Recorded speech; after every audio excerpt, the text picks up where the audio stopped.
Oke, jumpa lagi di materi kali ini kita akan membahas mengenai Gestalt ya. Nah, jadi apa itu Gestalt?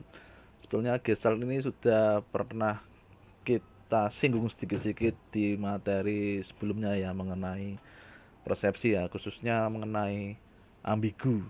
Nah, jadi ini ya karena kita singgung jadi ambigu itu apa? Ya, kalau waktu itu kan kita bahas ambigu itu ini ada gambar burung penguin eh, di tangannya megang ikan, tapi kalau dia dilihat secara holistik, secara keseluruhan dengan gambar-gambar yang lainnya, ini ternyata bukan sembarang burung.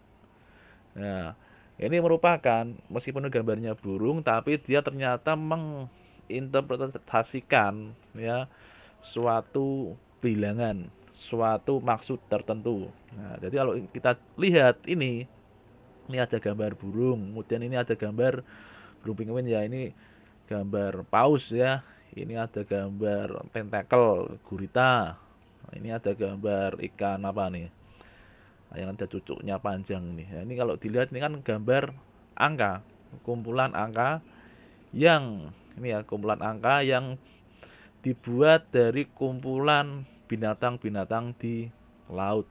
Ya, ini karya dari David McLeman ya. Nah, jadi Gestalt itu seperti itu. Ya, Gestalt. Ya, jadi dia bisa melihat dengan Gestalt kita bisa melihat makna yang lain dari sebuah gambar. Ya.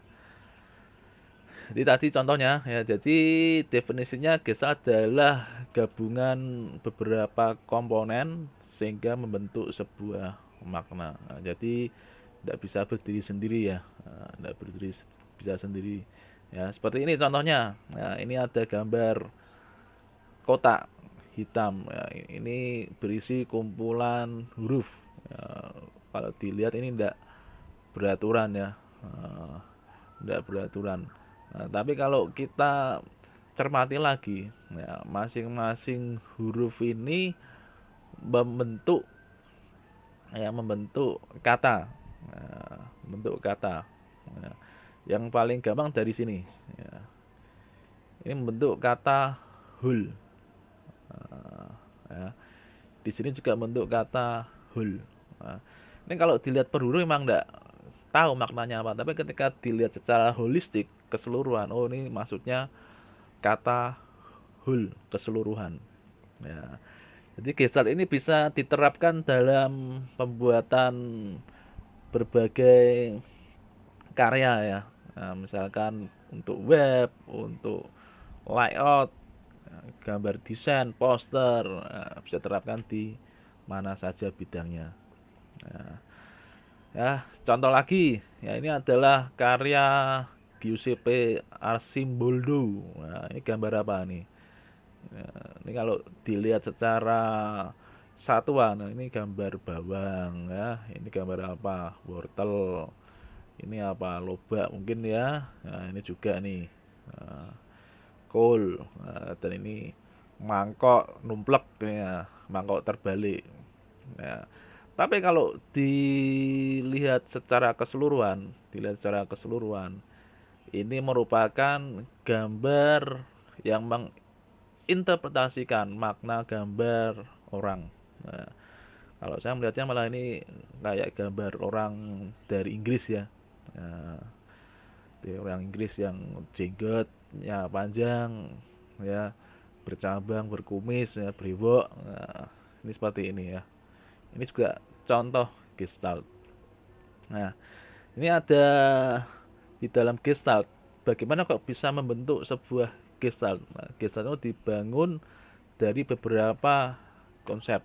Nah, ini akan kita bahas ya konsep apa yang ada di dalam Gestalt. Nah, yang pertama similarity. Nah, similarity itu apa?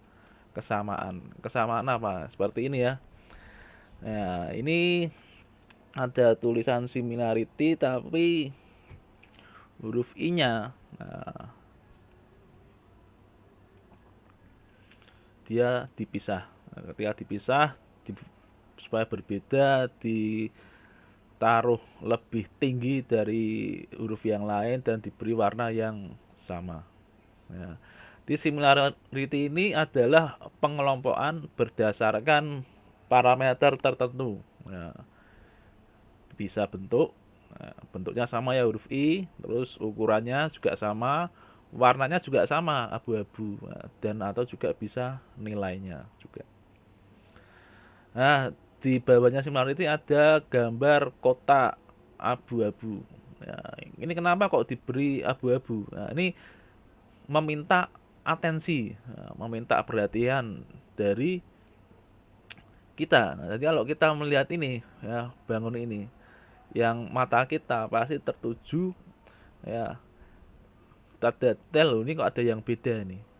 Nah, yang lainnya tidak terlalu kita perhatikan. Nah, ini perlambang meminta atensi.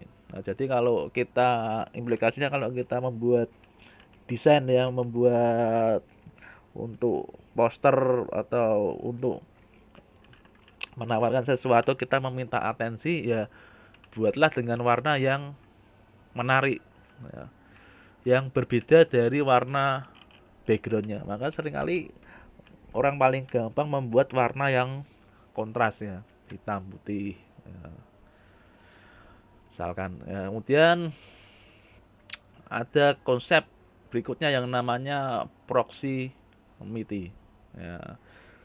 Proximity ini apa? Nah, ini sebagai tulisannya ya, pengelompokan, nah, tapi lokasinya terpisah. Nah, ini prox sama imiti, yang atas juga nih ada kotak satu baris, yang bawahnya kotak dua baris. Ini pengelompokan ya, proxy, nah, dikelompokkan. Nah, jadi itu pengelompokan 8 kotak dan 4 kotak di atas. Ya, kemudian contoh proximity yang berikutnya. Nah, ini adalah salah satu contoh logo perusahaan yang namanya Vale Winery. Ya, perusahaan Vale Winery ini perusahaan apa nih? Kalau dilihat dari logonya ini, gambarnya ini, kira-kira gambar apa nih? Botol kecap atau botol saus, botol sirup, bisa simpulkan sendiri ya. Nah, ini menggunakan konsep selain proximity, dia juga menggabungkan konsep continuation dan similarity. Nah, similarity-nya gimana? Similarity-nya gambar botol sama. Nah, terus ada continuation. Continuation itu apa? Perulangan. Perulangannya apa? Nah, ini huruf V ini diulang-ulang terus ya. Gambar botol ini diulang-ulang terus ya. Kemudian proximity-nya mana? Proximity-nya dikelompokkan ya. Yang Vele huruf V dikelompokkan ini hanya satu botol. Winery huruf W, gambarnya dua botol, yang tak lain adalah gabungan dari dua V membentuk W ya. Itu contoh desain yang menggunakan konsep similarity, continuation, dan proximity. Ini kalau kita melihat huruf ya, satu botol saja, satu botol itu kita belum dapat menangkap artinya ini apa. Ketika digabungkan dengan huruf V, nah kalau dilihat nih apa nih V, ketika digabung dengan V yang double bentuk huruf V, oh VW. VW itu apa? Singkatan dari Valley Winery ya. Continuation ya, continuation itu seperti gambar yang di samping ini ya. Ini menggambarkan ya, kalau kita melihat gambar ini ya, mata ini seakan-akan dibawa secara lembut mengikuti garis putih ini ya, diagonal ya, dan berpusat di tengah ya, berpusat di tengah. Nah, jadi itu continuation ya, juga sama dengan tadi ya, berulang-ulang terus ya, continuous. Kemudian contoh continuation yang berikutnya, simbol ini simbol dari perusahaan yang namanya US Energy Energy Extension Service. Ya, ini perusahaan apa ini? US Energy Extension Service. Nah, ini perusahaan energi ya ini ya.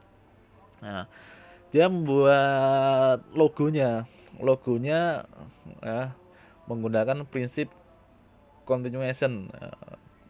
Dalam hal apa nih? Berkesinambungannya ya. Berkesinambungannya ini ya, nyambung terus ya.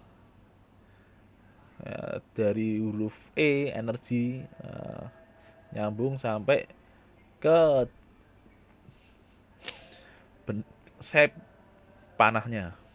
Nah, sehingga ini kalau kita lihat kan tampak harmonis ya. Temanya tema garis nyambung. Jadi kenapa kok bentuknya seperti ini? Jelas gambaran dari singkatan energi. Nah, energi itu apa sih? Energi itu sifatnya adalah dinamis ya. Ada hukum yang namanya hukum kekekalan energi ya, apa bunyi hukum kekekalan energi ya. Jadi energi tidak pernah hilang, nah, tapi berubah bentuk. Berubah bentuk gimana? Menjadi bentuk energi yang lain. Makanya mengambil konsep dari continuation ya, berkesinambungan dari E terus lanjut. Nah, hingga kemana? Ke arah selanjutnya ya, terus berkesinambungan secara harmonis ya. Oke, itu ya materi kali ini mengenai continuation, proximity, dan similarity ya. Masih ada sambungan berikutnya mengenai gestalt ya. Silakan nanti dicek saja materi berikutnya. Oke, gitu saja materi kali ini. Kurang lebihnya mohon maaf dan jangan lupa untuk happy coding.